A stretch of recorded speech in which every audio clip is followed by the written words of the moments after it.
तो आज हमारा ट्रिग्नोमेट्री का लेक्चर जो है 3 है। तो कल हमने 8.1 एक्सरसाइज की थी। 8.1 की हमने क्वेश्चन नंबर 8 तक सॉल्व कर लिए थे। तो आज जो है हमारा क्वेश्चन नंबर हम स्टार्ट कर रहे हैं क्वेश्चन नंबर 9 से। तो मैं होप करता हूँ कि सब सामने रखी होगी और एक नोटबुक लेके ज़रूर बैठे होंगे। तो क्वेश्चन नंबर जो आपका अगला जो क्वेश्चन नंबर करना है हमने 9th करना है। 9th क्वेश्चन हमारा क्या कहता है, एक ट्राइंगल है, ठीक है, ABC है और राइट एंगल दिया है B पे, ठीक है। तो अगर मैं इसकी फिगर बनाऊँ, जो अगर मेरे पास क्या दिया है, राइट एंगल जो है वो B पे दिया है, तो ये मैं ABC जो है मेरे पास क्या दिया है, राइट ट्राइंगल दिया है, ठीक है। और मेरे को गिवन में क्या चीज़ दी है, अगर मैं गिवन के बारे में बात करूँ तो मुझे tan A जो है वो दिया है 1/√3। अगर मैंने सबको आपको ये चीज़ बताई थी कि मैंने यहाँ तक ये चीज़ बताया था कि tan थीटा जो होता है वो किसके बराबर होता है, वो आपका होता है परपेंडिकुलर, वो किसके बराबर होता है, परपेंडिकुलर अपॉन बेस के बराबर होता है, परपेंडिकुलर अपॉन बेस के बराबर होता है। तो ये क्या हो गया आपका, परपेंडिकुलर अपॉन बेस हो गया, क्या हो गया, परपेंडिकुलर अपॉन बेस। अब हमें ये पता लग रहा है परपेंडिकुलर जो है उसकी वैल्यू जो है वो 1 है, और जो बी है जो उसकी वैल्यू क्या है, बेस जो है उसकी वैल्यू क्या है, हमारी जो उसकी वैल्यू है वो उसकी वैल्यू क्या है, उसकी वैल्यू जो है हमारे पास 3 है, क्या है, 3 उसकी वैल्यू हमारे पास है, ठीक है। अब आगे का अगर हम बात करें तो यहाँ पे परपेंडिकुलर की वैल्यू कितनी दे दी है, 1 है, और ए बी जो हमें बेस दिया है वो √3 दी है। तो मुझे क्या निकालना पड़ेगा, अगर मैं बात करूँ तो मुझे जो है मुझे निकालना पड़ेगा आपका परपेंडिकुलर, हाँ। तो मुझे आपका निकालना पड़ेगा परपेंडिकुलर, क्या निकालना पड़ेगा, सॉरी हाइपोटेन्यूज निकालना पड़ेगा। अगर मैं हाइपोटेन्यूज के बारे में बात करूँ तो ये वाली साइड हमें फाइंड आउट करनी है। इसके लिए हम क्या करेंगे, पीजीटी का यूज़ करेंगे। अगर मैं लिखूँगा बाय पीजीटी क्या होता है, पाइथागोरस थ्योरम हमने देखा। तो पाइथागोरस थ्योरम क्या कहता है, हाइपोटेन्यूज का square equal to base square plus perpendicular का स्क्वायर। हाइपोटेन्यूज क्या है हमारे पास, AC का स्क्वायर है, बेस कितना है हमारे पास, AB का स्क्वायर प्लस परपेंडिकुलर कितना है, BC का स्क्वायर। AC का होल स्क्वायर, AB कितना है हमारा √3 का होल स्क्वायर प्लस BC कितना है, BC है 1 का स्क्वायर। और AC का स्क्वायर इक्वल टू ये कितना हो जाएगा, 3 + 1, और AC का स्क्वायर हो जाएगा 4। और जब स्क्वायर जो है इक्वल टू के राइट हैंड साइड जाएगा तो वो क्या बन जाता है, वो आपका अंडर रूट में बन जाता है, √4, और परफेक्ट स्क्वायर क्या होता है 4 का, 2 आ जाएगा। तो यहाँ पे क्या आ गया आपका 2। तो हाइपोटेन्यूज हमारे पास क्या आ गया, 2 आ गया। अब हाइपोटेन्यूज 2 आ गया, हमें अब बात आती है कि हमें क्वेश्चन में निकालने के लिए क्या बोला गया है, ठीक है। क्वेश्चन में हमें निकालने के लिए क्या चीज़ कही गई है। देखिए पहला पार्ट हमें बोला हुआ है कि साइन ए निकालना है और कॉस सी निकालना है, प्लस कॉस ए निकालना है और साइन सी निकालना है। मैंने आपको पहले भी बोला था कि एंगल्स हमें मेंशन करना है। एंगल्स क्या, जैसे साइन के साथ ये हमें वैल्यू दी है, तो ए मतलब कि यहाँ पे एंगल ले रहे हैं, तो एंगल अगर यहाँ पे ले रहे हैं, साइन ए पे ले रहे हैं, तो हमें साइन थीटा तो हमें पता ही है, साइन थीटा किसके बराबर होता है, परपेंडिकुलर अपॉन हाइपोटेन्यूज। अगर एंगल मैं यहाँ पे ले रहा हूँ तो एंगल के अपोजिट जो है 90 डिग्री है, तो 90 डिग्री वाला जो साइड होगा ये परपेंडिकुलर होगा।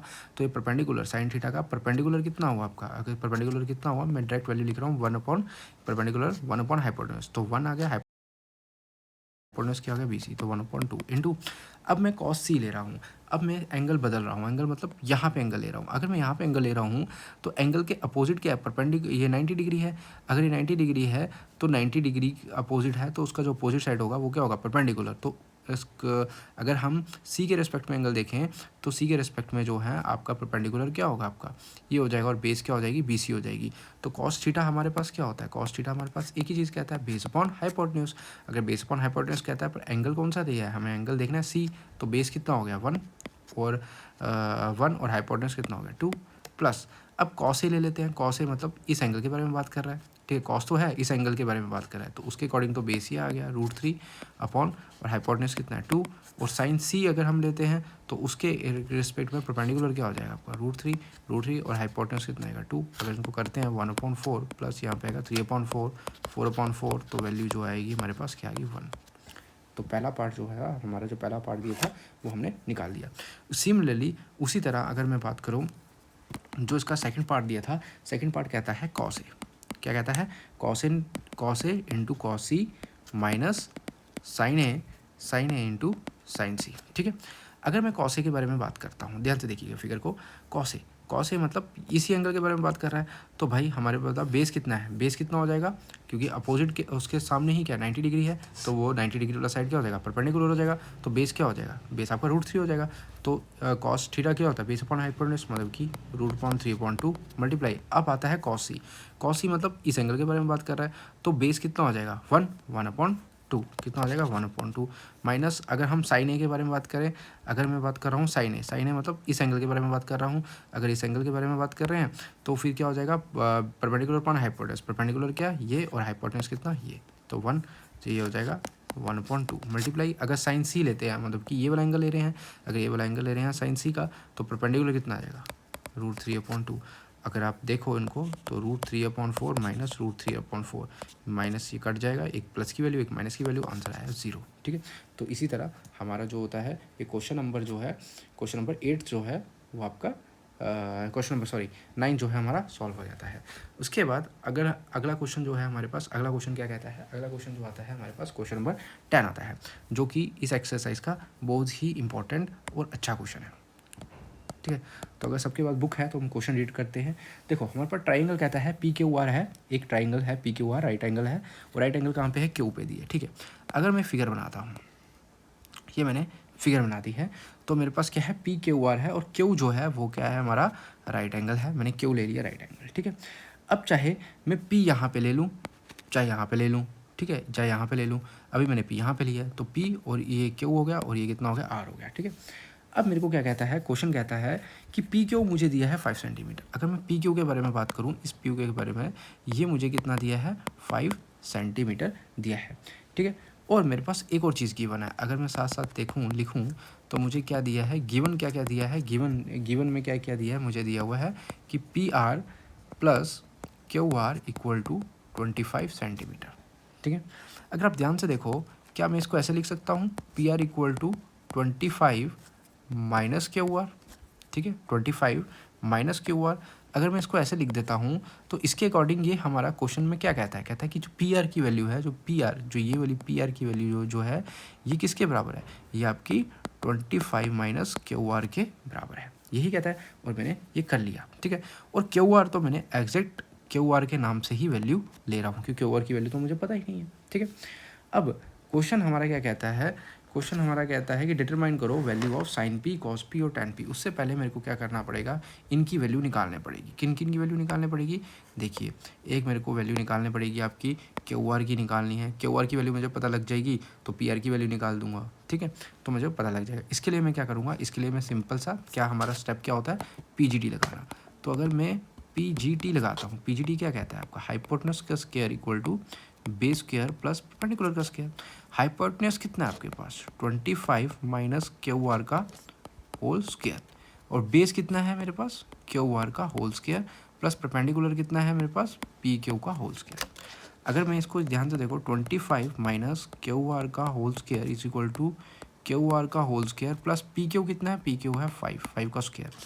अब मैं इसको खोल सकता हूँ, ये आपको दिख रहा है A माइनस बी, ये आपको A माइनस बी दिख रहा है, तो A माइनस बी का होल स्क्वायर, तो क्या हो जाएगा 25 का होल स्क्वायर प्लस QR का होल स्क्वायर माइनस 50 QR, मतलब कि 2 टाइम्स A और B है ना, तो 25 इंटू QR ये हो गया 50 QR इक्वल टू ये हमारे पास आएगा QR का स्क्वायर प्लस 25। अगर अब मैं क्या करता हूँ, इस जो ये वाली वैल्यू है आपकी, इस वैल्यू को मैं लेफ्ट हैंड साइड ले जाता हूँ पूरी वैल्यू को, तो क्या होता है, अगर लेफ्ट हैंड साइड में इन वैल्यू को ले जाऊँगा तो इनके साइन चेंज हो जाते हैं। तो कर लेते हैं, ये आ जाएगा 625, 25 का स्क्वायर 625 प्लस QR का होल स्क्वायर माइनस 50 QR, और ये जो पूरी की पूरी वैल्यू आएगी तो माइनस QR का whole square minus 25 is equal to 0। और आप देख सक रहे हैं कि जो आपके पास QR का जो स्क्वायर है एक प्लस का है और एक माइनस का है, तो इन दोनों को काट दीजिएगा, कट जाएंगे।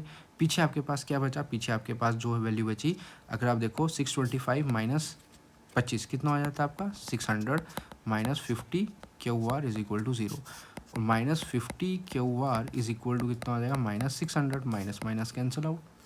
अब इसके आगे अगर हम निकालें तो QR की जो वैल्यू आ जाएगी कितनी आ जाएगी 600 डिवाइड बाय 50, 10 कटा 5 5 टू द 10, तो क्यू आर की वैल्यू कितनी आ गई हमारे पास 12 सेंटीमीटर। अब मेरे पास, अब आपको पता लग गया क्यू आर की वैल्यू कितनी आ गई 25 सेंटीमीटर। अगर क्यू आर की वैल्यू जो है मेरे पास 25 सेंटीमीटर आ गई, ये हमारे पास 25 सेंटीमीटर आ गई, सॉरी 25 नहीं, ये मेरे पास आ गई 12 सेंटीमीटर। कितनी आ गई 12 सेंटीमीटर आ गई मेरे पास, ये वैल्यू कितनी आ गई 12 सेंटीमीटर आ गई।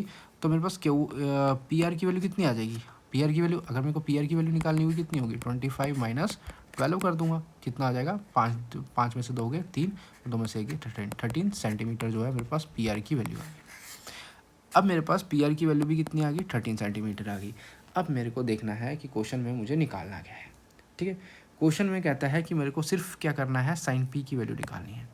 ठीक है, तो अगर मैं साइन पी की, एक सेकेंड, अगर मैं साइन पी की वैल्यू निकालता हूँ तो मुझे पता है साइन थीटा किसके बराबर होता है। आपको ये चीज़ क्लियर थी, मैंने आपको पहले ही कहा कि जो आपका साइन थीटा होता है वो परपेंडिकुलर अपॉन हाइपोटेन्यूज के बराबर होता है। तो परपेंडिकुलर अपॉन हाइपोटेन्यूज के बराबर होता है, बट एंगल मेरे को देखना है। अब एंगल कह रहा है साइन के साथ कहाँ पे एंगल लेना है हमने, यहाँ पे पी वाले पे लेना है। अगर मैं पी के रिस्पेक्ट में देखूंगा, पी के अपोजिट क्या है 90 डिग्री है, तो 90 डिग्री के जो 90 डिग्री जहाँ पे बन रही होती है, जो उसके इसके एंगल के अपोजिट जो साइड होती है उसको कहते हैं परपेंडिकुलर। ये क्या हो गया परपेंडिकुलर हो गया। अगर ये परपेंडिकुलर हो गया तो साइन थीटा क्या होता है परपेंडिकुलर अपॉन हाइपोटेन्यूज। तो परपेंडिकुलर कितना हो गया 12 और हाइपोटेन्यूज कितना हो गया आपका 13। तो साइन पी की वैल्यू हमारे पास निकल गई 12 अपॉन 13। सिमिलरली उसी तरह हम कॉस पी निकालेंगे, तो एंगल वहीं पे लिया है कॉस पी, तो बेस कितना हो गया आपका 5, बेस अपॉन हाइपोटेन्यूज होता है, बेस कितना हो गया 5 और हाइपोटेन्यूज कितना हो गया आपके पास 13। देन उसके बाद हमारे पास क्या आता है tan p। अगर हम tan p के बारे में बात करते हैं तो tan p के बारे में बात करते हैं तो एंगल वहीं पे लिया है p पे, तो परपेंडिकुलर कितना हो गया, परपेंडिकुलर हो गया आपका 12 परपेंडिकुलर अपॉन बेस, और बेस कितना हो गया 5, तो ये हो गया 12 अपॉन 5। तो ये हमारे पास जो थी ये आपकी क्या निकल गई, ये आपकी वैल्यूज़, ये आपकी क्या आ गई वैल्यूज़ आ गई। ठीक है, ये आपकी क्या आ गई, ये आपकी सारी वैल्यूज़ आ गई जो हमें निकालना था। ठीक है, तो सारी वैल्यूज़ आ गई, तो आप देख सकते हैं साइन पी की, कॉस पी की और tan पी की। तो इसी के साथ हमारी जो एक्सरसाइज जो है 8.1 ख़त्म होती है। अब कल जो होगा, टुमारो जो होगा आपका लेक्चर, वो आपका टुमारो जो होगी आपकी, टुमारो जो लेक्चर अपलोड होगा वो एक्सरसाइज 8.2 का होगा। ठीक है, ट्रिग्नोमेट्री का। तो थैंक यू।